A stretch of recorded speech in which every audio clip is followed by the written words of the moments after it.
Whenever the laws of any state are broken, a duly authorized organization swings into action.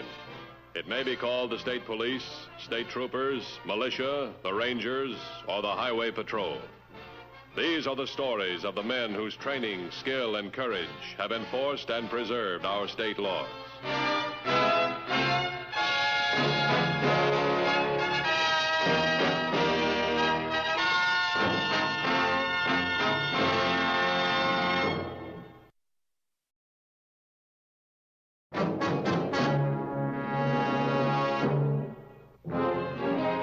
One of the principal trouble sources of any law enforcement agency is circumstantial evidence. Too often, coincidence and chance conspire to point an overwhelming finger of guilt at an innocent person. The Highway Patrol encountered just such a case the morning that Stash Irwin, a wanted criminal, drove through the gates of the Apex Plastics Company.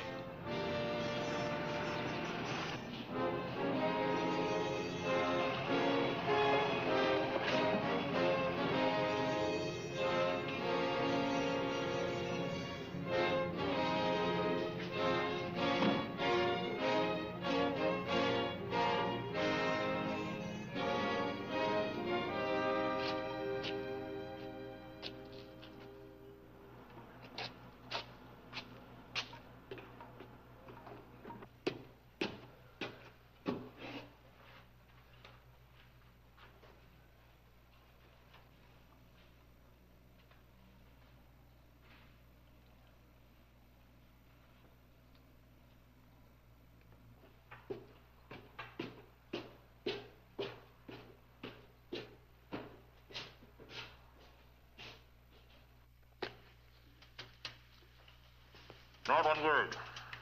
You, stand on the floor. Come on. Stand on the floor. All right, you, come here. Come on. Fire up.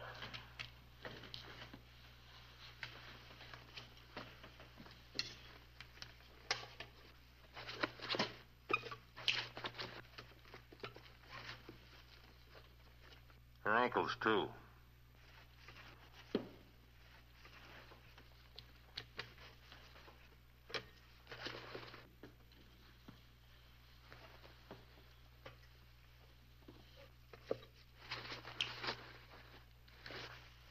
Gagger.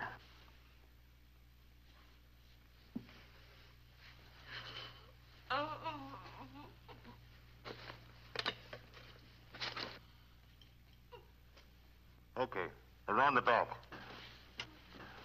Come on, around the back.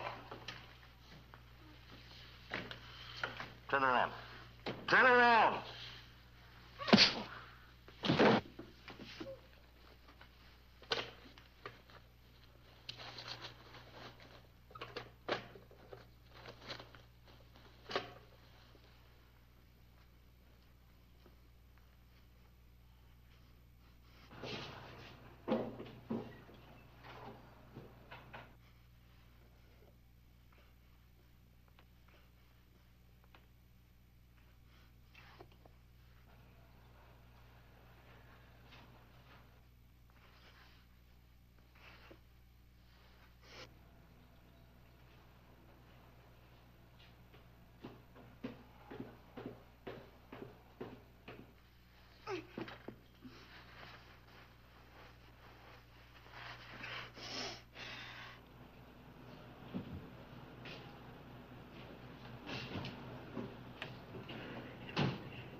Okay.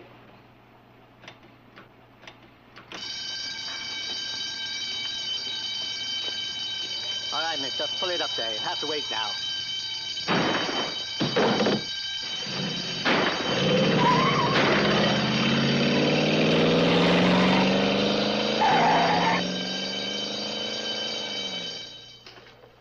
That's a gray convertible. No license number. All right, I got it, thanks. All right, we know the car was headed east when it left the plant. Could have doubled back. We can't take any chances. Put a roadblock here. Another one here. And one over here. Alert all units to look for a gray convertible. Let's go out to the plant that was robbed.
Did you talk to the guard? No, he's still unconscious. They're moving him from the dispensary to the hospital in town. So all we know is what we knew before. It was a gray convertible. Did find out one thing, though. The guard managed to fire 2 shots before he passed out. In other words, we have no way of knowing whether somebody was waiting for him in the car or not. But Mr. Stedman and I both told you the holdup man worked alone. Yeah, Miss Fowler, when you saw him, he worked alone. But this doesn't rule out the possibility somebody else was waiting in the car. Now, there are a lot of things that don't add up. How did he get in the plant in the first place? As far as I understand it, you can't get into this plant without a company pass. Well, of course, the gateman can pass a visitor through if he gets an okay from someone in authority. Well, we'll know the answer to that and a lot of other questions when the guard regains consciousness. How much did he get? $28,000. For you, Mr. Matthews. Oh, thanks. Listen, Matthews. How's the neck? Much better, thanks. Oh? All right, fine. Get it to ballistics as soon as you can, will you? Thanks very much. Right. It's going to be quite a while before we can talk to the guard. He's in a coma.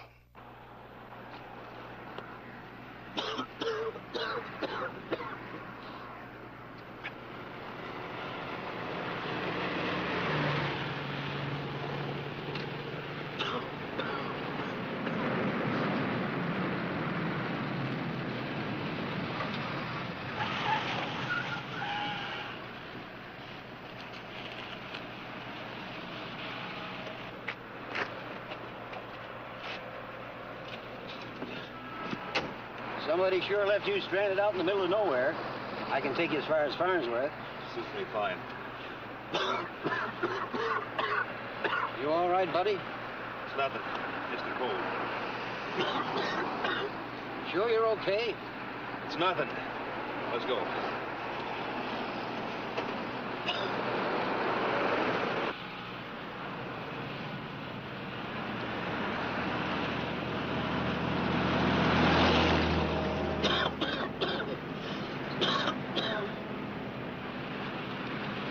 Mister, I don't care what you say. You're sick. I'm going to get you to a doctor. Look, will you forget about it? I'm all right, I tell you.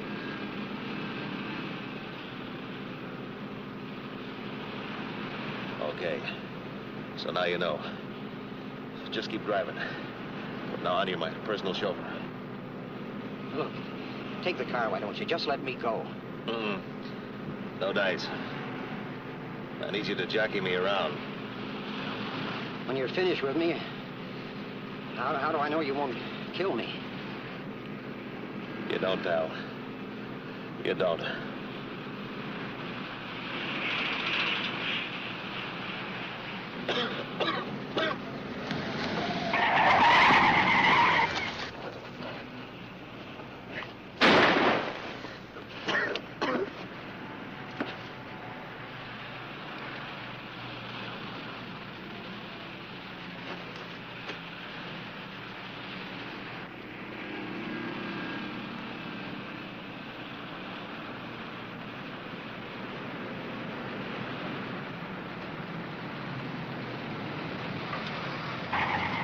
Drop that gun and get out of the car.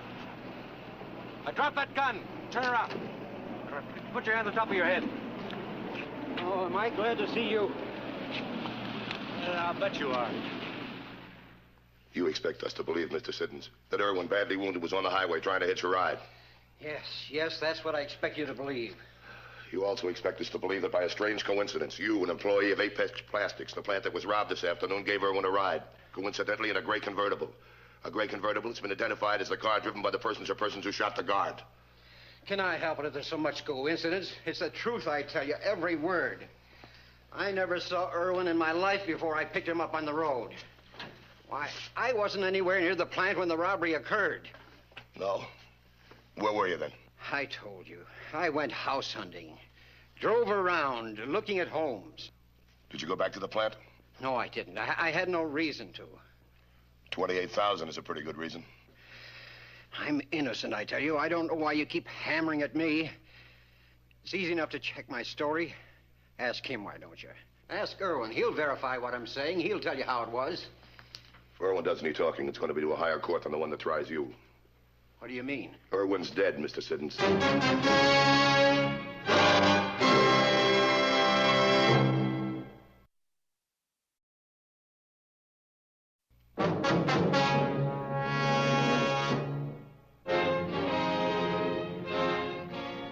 2 hours of intensive questioning failed to shake Warren Siddons' testimony. While in the hospital, the wounded guard was fighting a grim battle for his life. Won't budge. Still sticks to his story that the first time he saw Stash was when he picked him up on the highway. Did he explain how Irwin got in the car? Or the fact that a witness said whoever shot the guard was driving the same make gray convertible?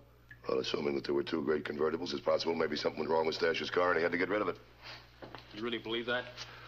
I said it's possible. He had the gun when we picked him up. The paraffin test proves he fired it. How about that? Well, Siddons said he struggled with Stash and it went off during the fight. And, of course, Stash isn't around to contest that version. Well, what do you think? Look at it this way. Stash needed inside help. Someone who knew the layout and could smuggle him inside the plant. Now, I could have ridden in with Siddons, maybe crouched down in the back of his car. Stash would have had to pull the actual holdup alone, because even with a mask, there was a chance that someone in payroll might recognize Siddons. So Stash got the money, came back down, got in the back of the car, and they started to drive off. When the guard heard the alarm go off, tried to stop the car. Siddons gunned him down. The guard managed to get off a couple of shots.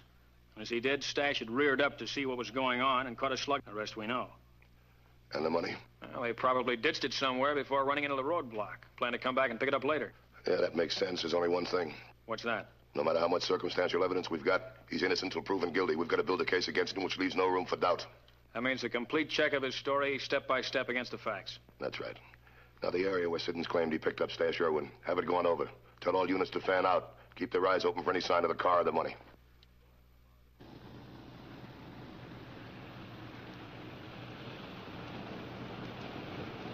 I heard it on the radio, I tell you, on the newscast. Stash is dead. They're holding Siddons on charges. What about the money? They find that, too? No mention. Just our luck. After everything had gone perfectly, this had to happen. They say Siddons had no alibi. That's right. Why, what are you thinking? That patrol guy. He implied Stash might have had inside help. That's a finger could point at me, and I wouldn't much like that.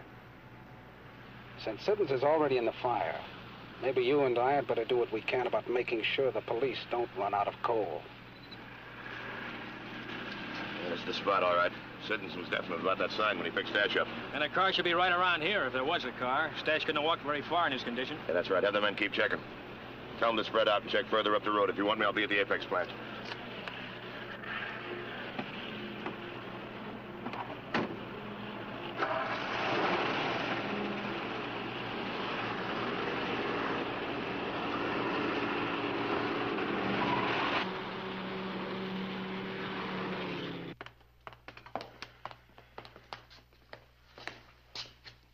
Is this Siddons' desk? Yes. Imagine all that time working with him, eating in the same cafeteria, and he was just waiting for the day to pull off that holdup. Why, I even let him drive me home from work one day. Well, this is nice. A handicapping sheet, Barry Mutual tickets. It's worth about $2,000-3,000. On his salary? You want to see Siddons' time card? Yeah. You know, if he claims he punched out at noon, he's lying in his teeth. See for yourself. According to this, he never punched out at all. Well, he probably intended to punch out, but when the guard wait a stopped minute. him... Could something go wrong with the machine? Could it fail to register? Look, as payroll supervisor, those machines are my department. I check them daily. Thanks, Mr. Stedman. Excuse me.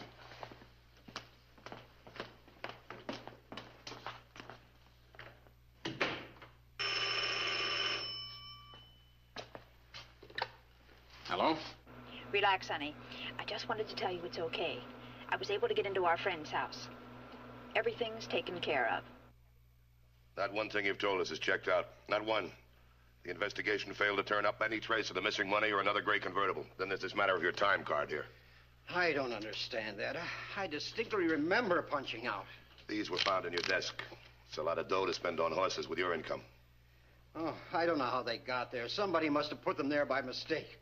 I never gamble, except maybe a quarter on the office football pool. I suppose this was somebody else's mistake, too. They were found in your house, packed and ready for a trip. They're not mine. I never saw them before. I don't even own any luggage. They're packed with your clothes. I can't help that. I never packed them. We also found these travel folders. Mexico, Central, and South America. Also an airline timetable with a flight underscored tomorrow night, 8 o'clock to Lima, Peru. We checked with the airlines. They've got a reservation in your name. I don't know anything about it, I tell you. I can't understand any of this. It's like some horrible nightmare. Siddons, how do you expect us to believe you in the face of so much evidence? Yeah. Sir Johnson, come here. That might be it. There's much too much evidence. It's all too neat. Only a chump in this case would deny he's guilty to that or an innocent man. The lab said there were no prints on the luggage. Looked like it was wiped clean. Well, regardless of that, we got enough on this guy to convict a dozen men, but anybody who's smart enough to plan and execute a job like this, well, he'd try to alibi himself, wouldn't he? Could be. Somebody's trying to frame him. Ask him a question. You did arrange for a passport, didn't you? No. If he's planning on taking tomorrow night's flight to Lima, he would have made passport provisions, wouldn't he?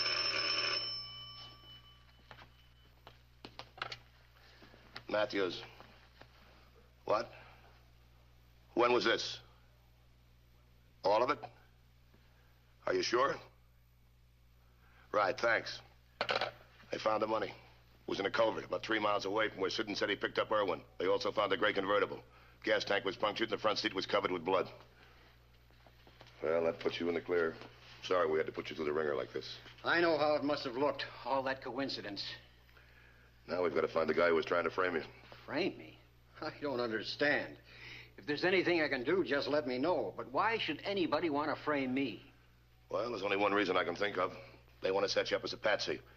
Divert suspicion from them or him. Now, look, tell me, who's got access to your desk? Who can fool around with your time cards? Someone I worked with. Someone I maybe even counted on as a friend. But that could be any one of several dozen persons.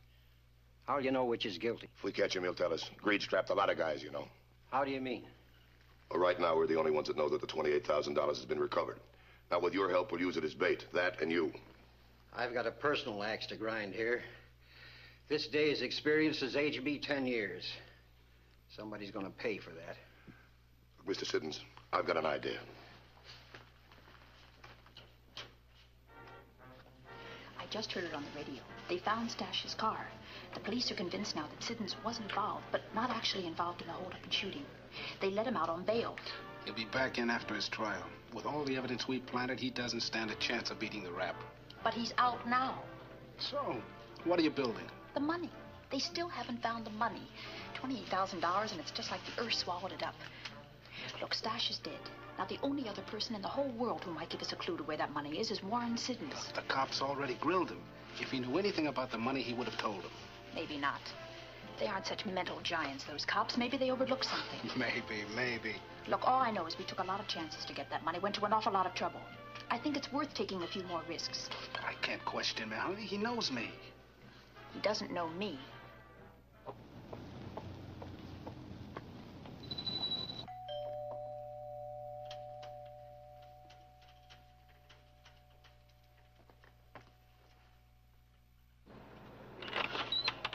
Mr. Siddons?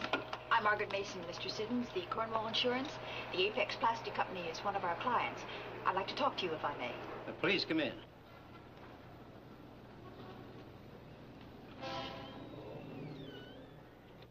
You sit down, please. Thank you. You see, unless that stolen money is recovered, the Cornwall Insurance is out $28,000, so you can well understand our interest. I see. Will you excuse me a moment, please? Of course.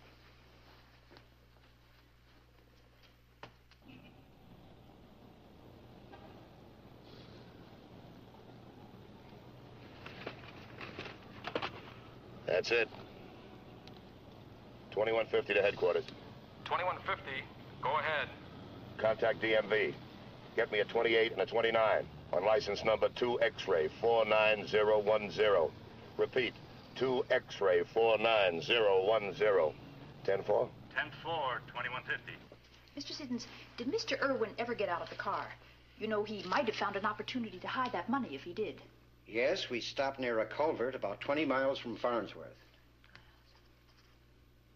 Did you ever tell this to the police, Mr. Siddons? Mm-hmm. But they didn't find anything. Gloria Burgess, 2017 Fernleaf Place, 10-4.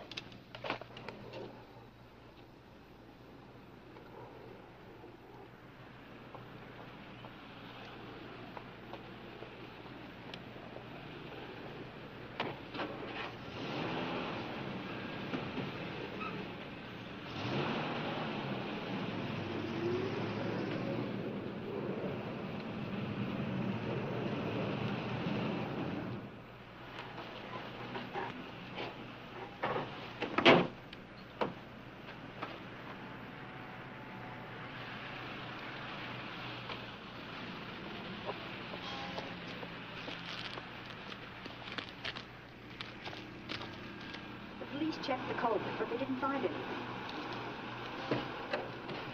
Yes, Siddons is very sure of the directions. Well, what can we lose? All right, I'm sure you have it straight in your mind. Okay, I'll meet you there in 15 minutes.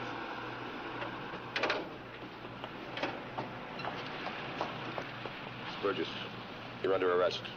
Don't worry about your boyfriend. We'll keep the date for you. Let's go.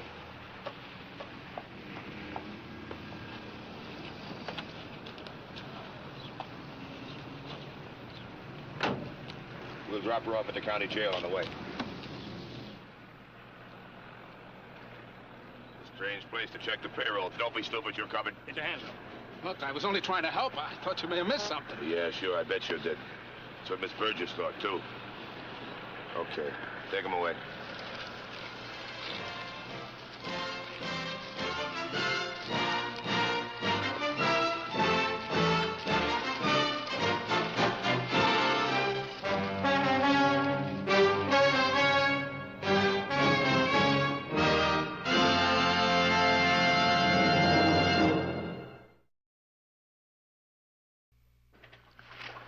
Next week's case, handled by the Highway Patrol, is a very exciting one. We hope you'll be with us. Until then, remember, the careless driver isn't driving his car. He's aiming it. This is Broderick Crawford saying see you next week.